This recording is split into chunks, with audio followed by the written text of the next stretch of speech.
What's going on, everybody? It's your boy Itz-Beez-Da TrackStar, and welcome back to another video. Not a tutorial, just about to walk through an 808 that I just made. I'm giving it away for free.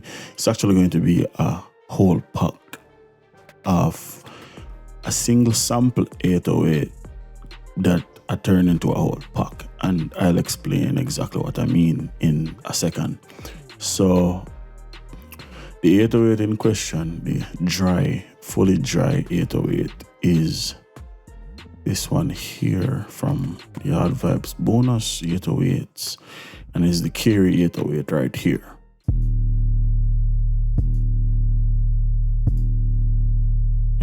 But as you can see, I have some processing going on. So this is the dry signal here, and I'm sending that signal into one processing bus here, another processing bus here, and then I am summing everything together right here on the auxiliary. So I'm basically just going to walk through what I did, and then the link to the pack will be the first comment in the comment section, and it also will be the first link in the description. It will take you to my website. All you have to do is just add it to cart and check out. It's free.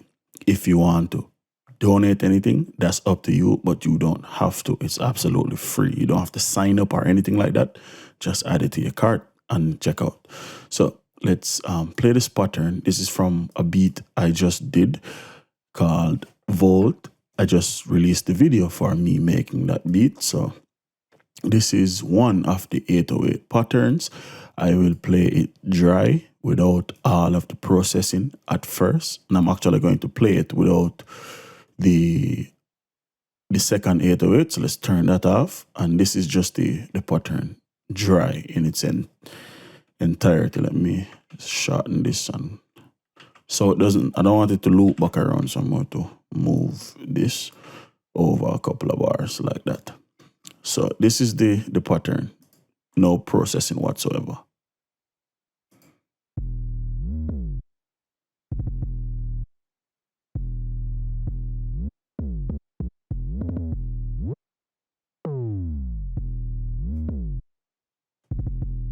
Let me turn that up a little bit. I'm about to engage the master bus processing, so this will get a whole lot louder. So let's take a listen.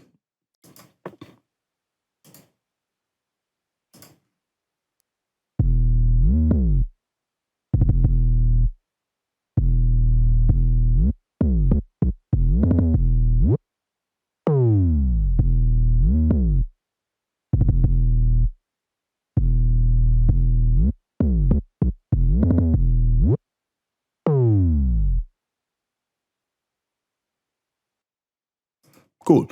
So you get the idea basically. So that's just the sound in its dry form. This is the sound with all of the processing engaged, including the master bus processing. So let me mute my mic again.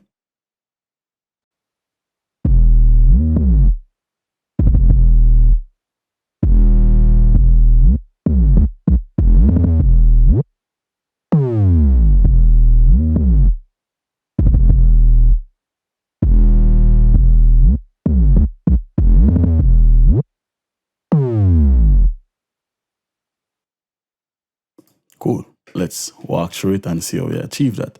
So like I said, I sent out to two different buses. The first bus is this dry bus, which is basically me just routing the signal in. Notice it's not going to the master because it's going to the master from the auxiliary. So I routed the signal in here, then I sent a copy in here. Here in the first channel, all I have is the decapitator first. It loaded up as a factory. And then I went in, I darkened the 808 a little bit here. I left the output at 0 dB. I turned off auto. If I turn it on, you'll see why I turned it off, because the more you drive it, the more the auto compensate will reduce the level. So if I turn on auto, immediately the output level will jump back a few dB. And you can see it right here. So I turned that off and I put it at 0. I don't want it to compensate anything. The mix is all the way up at 100%. So the 808 with just the decapitator without the EQ sounds like this. Let me turn it off completely first. Well, you know what a dry 808 sound like. So I'm gonna play it and I'm gonna turn it on and off while it's playing.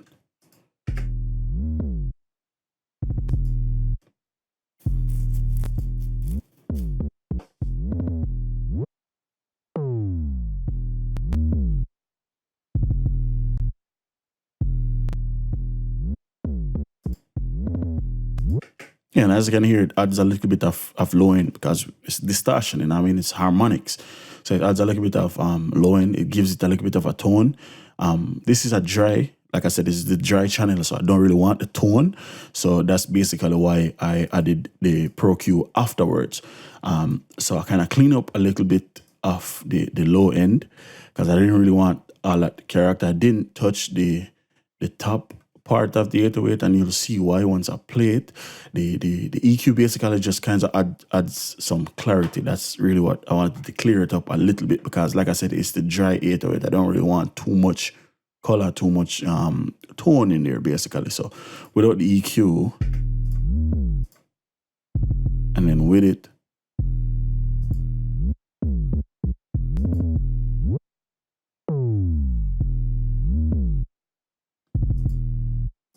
you can hear we lose a little bit of the low end, which is fine, but it gets a little bit more in your face. It's like a lot cleaner, right? Which is cool. It's no problem with that because I know I have a second channel to make up for all of that.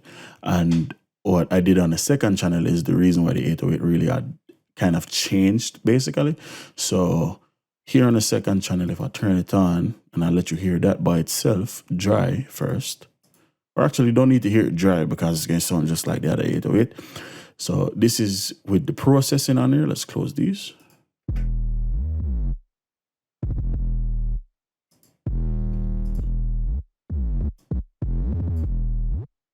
And as you can see, what I'm doing, I am filtering before we go into the distortion, saturation, whatever the fuck you want to call it, is 3 different modules, but it's pretty much distortion. So I'm basically cleaning the signal up a little bit, getting rid of top end. 808s typically don't have top end, but if you look at waveform or the spectrum, you can see a little bit of like just unwanted stuff, just like little noise, you know, we don't need that. So get rid of it anyway. You don't have to worry about it. Then once we go into the I cannot think of the damn name, but it's basically multi-band distortion. So we have the low, mids, the highs. I should be able to turn them off one by one. So let's turn them all off. And we'll leave the highs on and we'll go on and off with it. So this is the whole plugin on, and this is just with the highs being distorted. No distortion. High frequencies.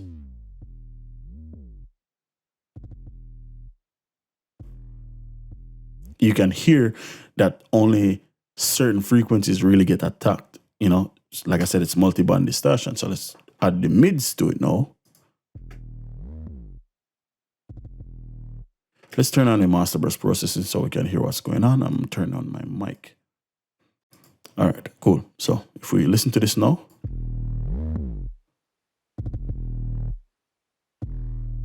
without the mids,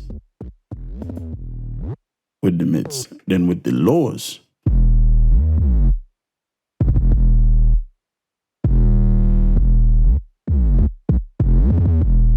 without it.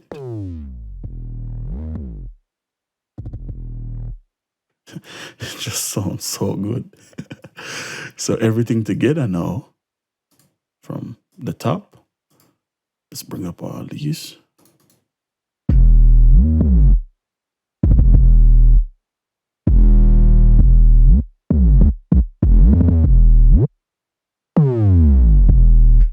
It just sounds so good. We also have here the 808 auxiliary, which the only thing we have here is the Renaissance compressor. And the reason why I use the Renaissance compressor as opposed to something analog is because I just wanted something simple, clean, transparent, just to kind of pull everything together. So very gentle settings, 8-second attack, 8 millisecond attack, 142 millisecond release, minus 15 threshold, and you can see once it starts playing, it's barely even compressing. I just need to kind of pull everything together. Most of the work that really gets done as far as the glue gets done on the master bus, and I'll get to that in a second. There you can see, barely even 3 dB of compression. You know, barely even 3 dB of compression. That's just very subtle. So now, if we move to the master bus and I'll disengage some of these plugins, first thing we have is a bus compressor from Plugin Alliance.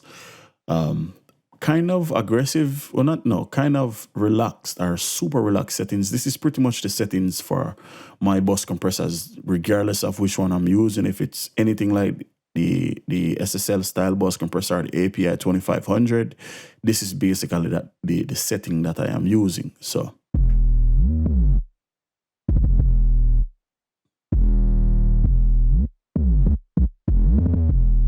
you know, and I'm always looking for about 2 to 4 dB of gain reduction.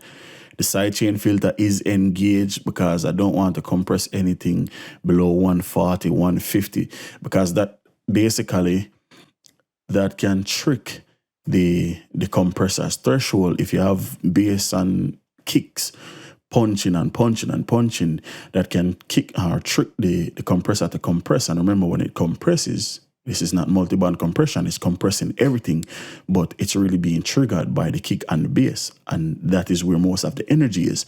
So if you filter out the sidechain, basically telling the compressor, don't set or don't trigger the threshold with anything below 150, 160, then the kick and the bass will never go into the threshold. The only thing that can trigger the threshold will be the mid-range and the top end. So then you get more even compression. So basically, that's why I'm using a sidechain filter so high, about 150, 160, because at that point, bass is almost non-existent. There's some low mid frequencies, but that's perfectly fine.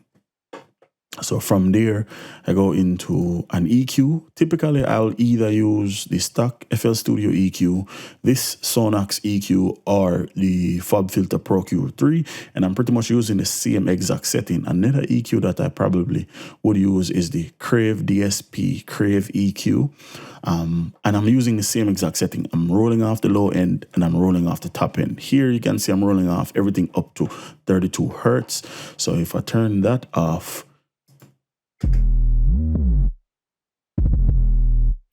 on, that's off. Listen to how the 808 comes forward.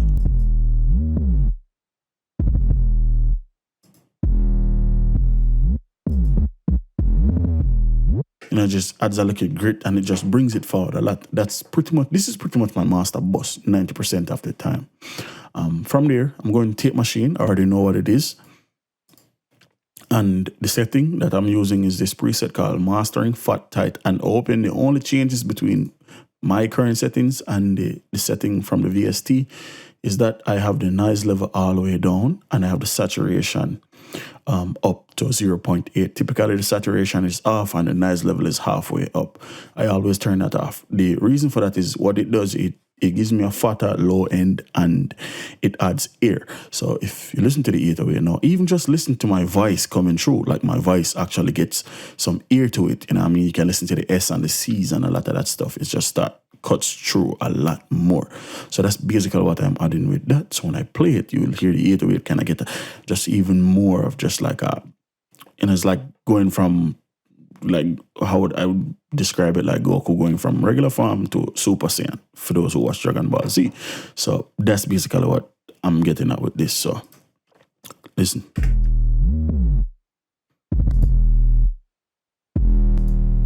Listen to the weight that gets added to the 808.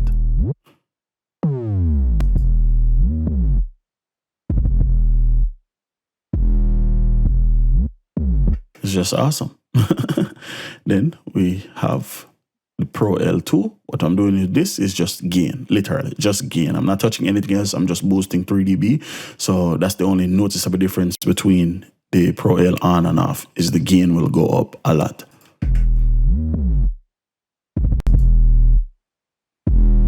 So like I said, it's just gain, not important. This is really where things get just amazing. This fucking plugin here is just, I don't know where I find it, but hey, it works. So this is a saturation or a clipper. It's a spectral clipper. It's basically a limiter that you can push to depth. This is the settings that I typically aim for. I never change anything in here but the drive and the clipper shape. The only other thing that I will change is the mode. Typically it opens up in modern. I like it in twin turbo. That's where it really shines for me. So this is without. This is with.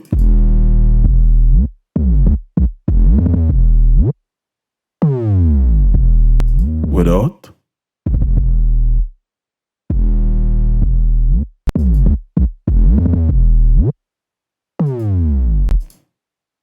And it just sounds good. Even my voice is just amazing. Like I said, the link to the full pack will be in the description. Thank you all for watching. Until next time, it's your boy, Itz-Beez-Da TrackStar. Peace.